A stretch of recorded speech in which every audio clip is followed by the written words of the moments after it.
There's a new effort in Duluth to raise awareness of the nationwide suicide and crisis lifeline. The 2023 Leadership Duluth class is launching a campaign called Just Breathe 988. Throughout the month of May, 6 billboards are posted around Duluth. Hundreds of posters and magnets will also be placed in businesses, coffee shops, and area schools. The goal is for everyone to be aware that they can call or text 988 when they or someone they know is experiencing a mental health or substance abuse crisis.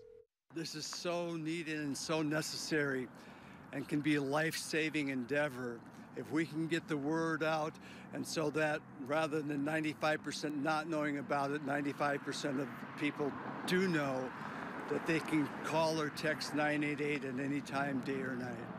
Anyone experiencing a crisis can reach a trained counselor by calling or texting 988. The free confidential service is available 24 hours a day, 7 days a week.